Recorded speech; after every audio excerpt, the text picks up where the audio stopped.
En nuestro recorrido a través de la Biblia, nos dirigimos ahora una vez más al Nuevo Testamento. Y entramos en el terreno del Evangelio según San Marcos. El Evangelio de Marcos es cronológicamente el primer evangelio que fue escrito. Fue realmente uno de los primeros libros escritos en el Nuevo Testamento, no el primero, sino uno de los primeros. Probablemente fue escrito en Roma antes del año 63 después de Jesucristo. Este hombre Marcos fue uno de los escritores del Nuevo Testamento que no era uno de los apóstoles. Ahora, Mateo fue apóstol y, por supuesto, Juan lo fue también. Lucas era un amigo íntimo del apóstol Pablo. Juan Marcos fue quien salió con el apóstol Pablo en su primer viaje misionero. Juan era su nombre judío, mientras que Marcos era su sobrenombre en latín. Hechos capítulo 12, versículo 12 nos dice: Y habiendo considerado esto, llegó a casa de María, la madre de Juan, el que tenía por sobrenombre Marcos, donde muchos estaban reunidos orando. Esa fue la ocasión en que Simón Pedro fue soltado de la cárcel. Realmente esta es la primera referencia histórica que tenemos sobre Juan Marcos en las Escrituras. Evidentemente su madre era rica y una cristiana destacada en la iglesia de Jerusalén. Y al parecer la iglesia se reunía en su casa. Juan Marcos era sobrino de Bernabé. Pablo nos informa de esto en su carta a los Colosenses, capítulo 4, versículo 10.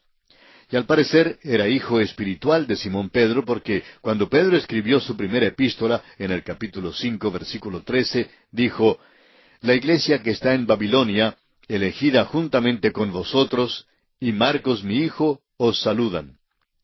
El Evangelio según San Marcos por mucho tiempo ha sido considerado como el Evangelio de Simón Pedro. Creemos que hay evidencias que confirman tal punto de vista, pero estas las consideraremos dentro de un momento. Juan Marcos se asoció con Pablo y Bernabé antes de su primer viaje misionero. En Hechos, capítulo 13, versículo 5 dice: Y llegados a Salamina, anunciaban la palabra de Dios en las sinagogas de los judíos. Tenían también a Juan de ayudante. Pero este hombre volvió atrás en Perge de Panfilia, y parece que Marcos era un poquito cobarde. No creemos que debamos defender a Juan Marcos por haber regresado, por haber vuelto atrás. Pudiera haber tenido alguna excusa, pero nos parece que él había fracasado. Sin embargo, es verdad que más tarde Juan Marcos salió bien. Ahora bien, Pablo no quería llevar a Juan Marcos en su segundo viaje misionero, pero su tío Bernabé quería llevarlo. Parece que Bernabé era un buen tío y estaba dispuesto a perdonarle. En Hechos, capítulo 15, versículos 37 y 38 leemos: Y Bernabé quería que llevasen consigo a Juan, el que tenía por sobrenombre Marcos, pero a Pablo no le parecía bien llevar consigo al que se había apartado de ellos desde Panfilia y no había ido con ellos a la obra. Ahora eso nos hace pensar que Pablo creía que Marcos había fracasado. En el versículo 39 del mismo capítulo 15 de Hechos dice: Y hubo tal desacuerdo entre ellos, que se separaron el uno del otro. Bernabé, tomando a Marcos, navegó a Chipre. En realidad sabemos muy poco en cuanto al ministerio de Juan Marcos. Lo que sí sabemos es que al fin Juan Marcos salió bien. El apóstol Pablo, escribiendo su última obra, la segunda epístola a Timoteo, en el capítulo 4 y versículo 11 dice: Solo Lucas está conmigo. Toma a Marcos y tráele contigo, porque me es útil para el ministerio.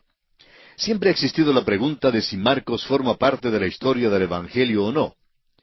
Y mientras estamos dirigiendo nuestra atención a este tema, quisiéramos aclarar que personalmente no creemos que haya base alguna para creer esto.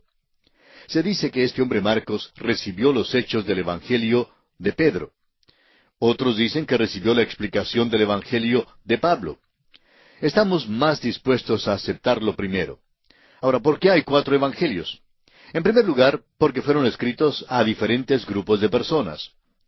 El Evangelio de Mateo fue escrito para la nación de Israel, especialmente para el hombre religioso. El Evangelio según Marcos fue escrito específicamente para el hombre romano, y era especialmente apropiado para el tiempo romano. Fue escrito para el hombre poderoso. Los romanos fueron los que gobernaron al mundo durante un milenio. Y el Evangelio de Marcos fue escrito para tales personas. Los romanos habían sojuzgado al mundo y realmente habían traído la paz, la justicia, las buenas carreteras, la ley, el orden y la protección. pero era una paz forzada. El pie de hierro de Roma pisaba al género humano y tuvo que pagar el precio. Roma era una dictadura poderosa.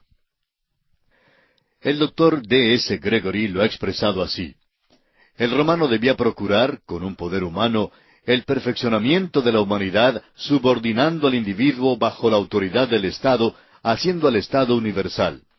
Para ello debía tomar la forma de ley que era controlada por principios políticos, de los cuales un aprecio por la ley y la justicia era muy conspicuo. Robert D. Culver, en su libro sobre las profecías de Daniel, dice que el Imperio Romano le dio al mundo el tipo de paz que la Liga de las Naciones y ahora las Naciones Unidas tratan de darle al mundo.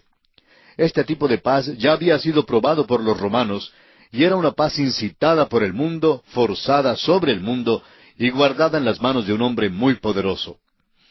El mundo de hoy, por supuesto, busca de nuevo la venida de aquel hombre poderoso. El romano también buscaba ese tipo de persona. Roma representaba un poder humano activo en el mundo antiguo y conducía a una dictadura. El poder realmente era posesión de un solo hombre, lo que era algo muy peligroso. Eso todavía hoy en día es algo peligroso. Y quisiéramos citar una vez más al doctor Gregory con respecto a esto. El romano, dice él, era el obrero más poderoso, el conquistador, el organizador y el soberano. El hombre que era el César podía regir el cetro del imperio universal. El César y el cesarismo constituían el último resultado inevitable del desarrollo romano. Cuando al hombre se le había hecho sentir en lo más profundo de su ser que la justicia natural en las manos de un déspota humano era algo terrible para el hombre pecaminoso, el Espíritu Santo propone recomendar nuestra aceptación de Jesús de Nazaret como nuestro soberano y salvador, el libertador esperado del mundo. Hasta aquí la cita del doctor Gregory. Estamos entrando en una posición cercana hoy al día en que habrá un estado policíaco mundial que será gobernado por un solo hombre. Será un reinado satánico sobre hombres pecaminosos quienes clamarán por la liberación. El único que podrá librarles será el Señor Jesús mismo cuando Él venga otra vez. El apóstol Pablo escribió a los romanos en el capítulo 1, versículo 16, diciendo: «Porque no me avergüenzo del Evangelio, porque es poder de Dios para salvación a todo aquel que cree». Aquel poder, amigo oyente, es el que puede extender la misericordia.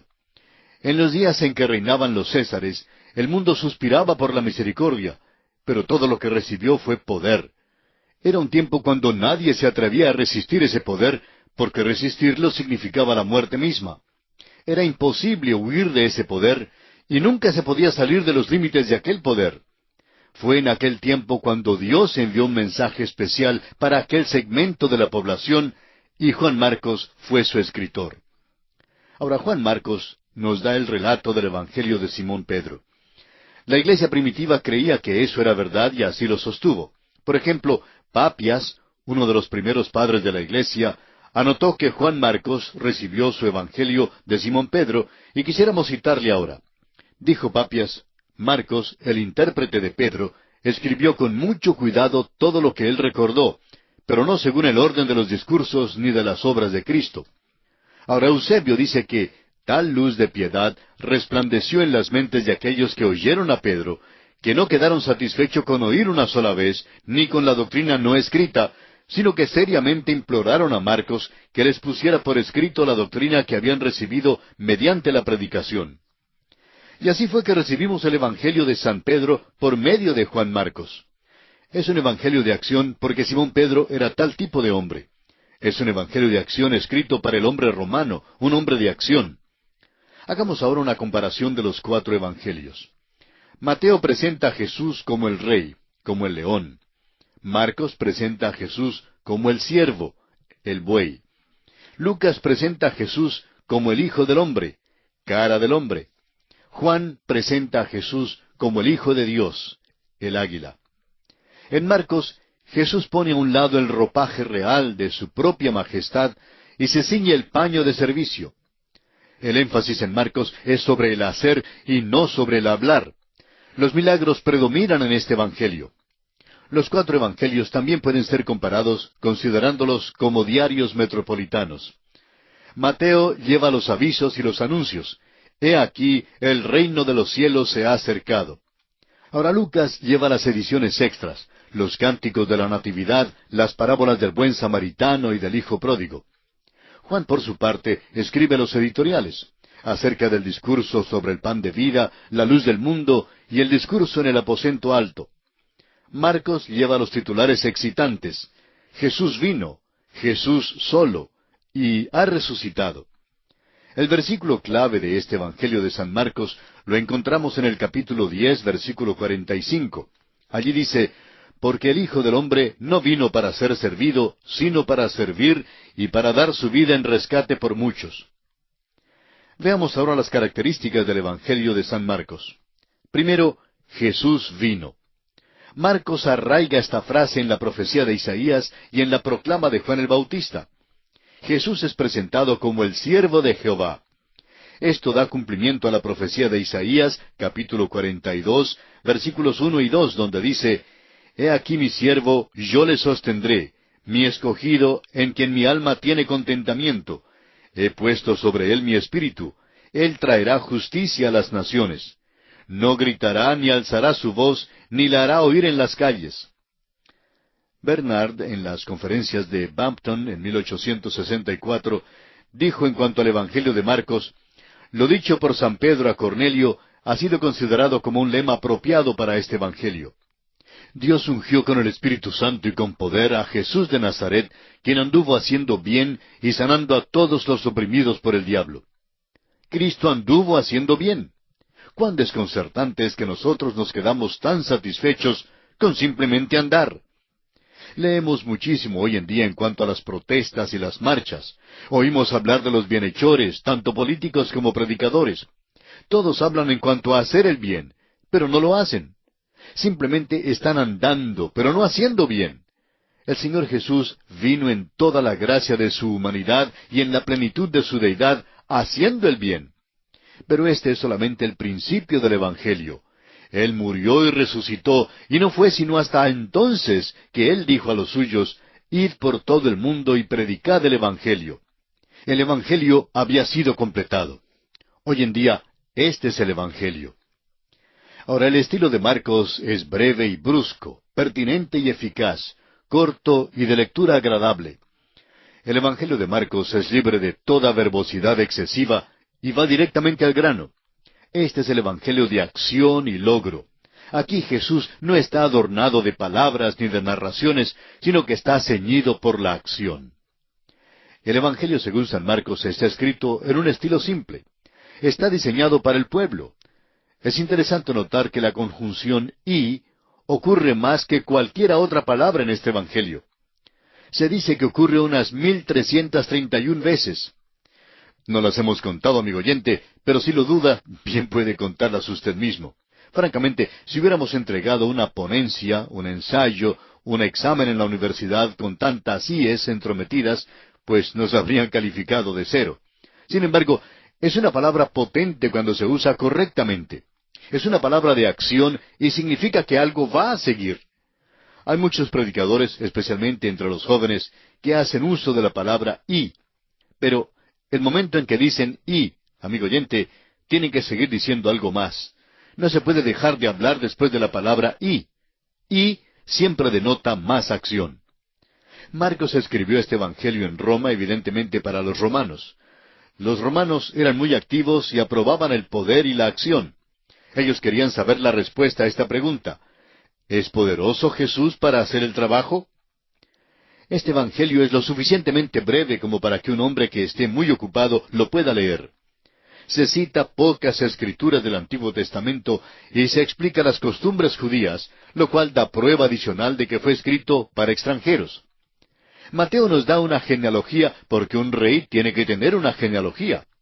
Ahora Marcos no nos da una genealogía porque un siervo no la necesita. Un siervo tiene que hacer el trabajo. Y vamos a ver esto en este Evangelio porque Jesús es presentado aquí de esa manera. Veamos ahora un breve bosquejo de este Evangelio según San Marcos.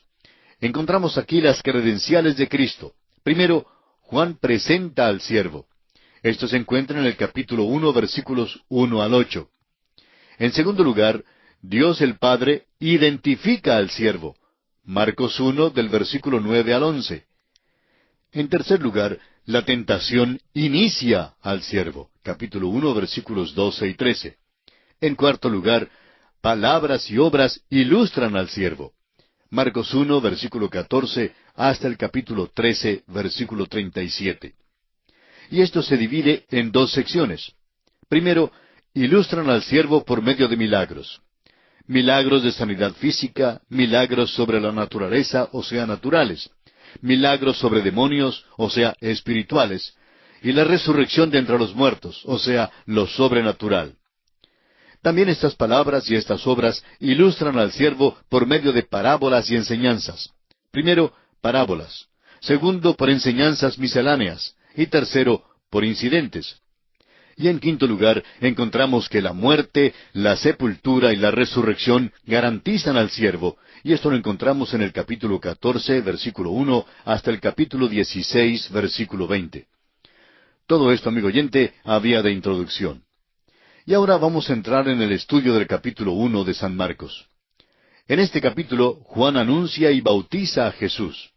Jesús es aprobado por el Padre, es tentado por Satanás. Principia su ministerio en Galilea. Llama a 4 discípulos. Echa fuera los demonios. Sana a la suegra de Pedro. Ora y sana a un leproso.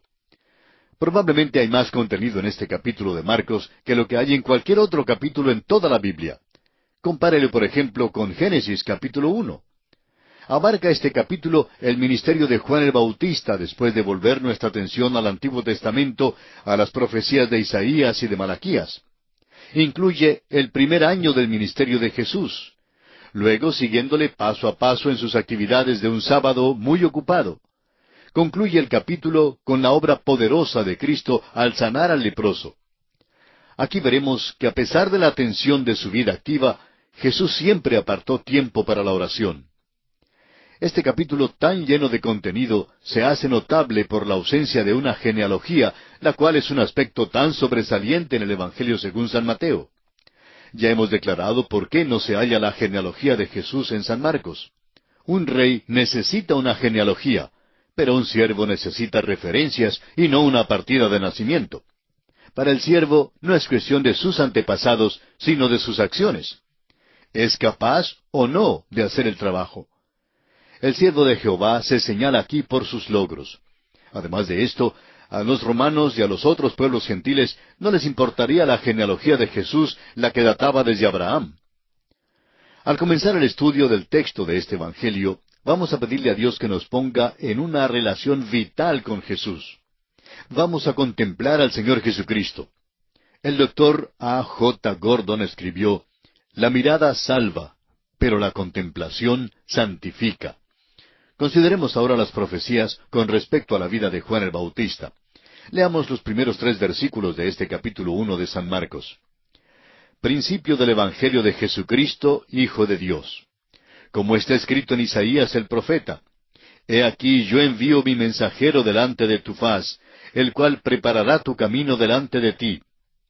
Voz del que clama en el desierto, preparad el camino del Señor, enderezad sus sendas». Este no es el principio de Juan ni de Jesús. Es el principio del Evangelio, cuando el Señor Jesús vino a esta tierra y murió en una cruz y resucitó. Ese, amigo oyente, es el Evangelio.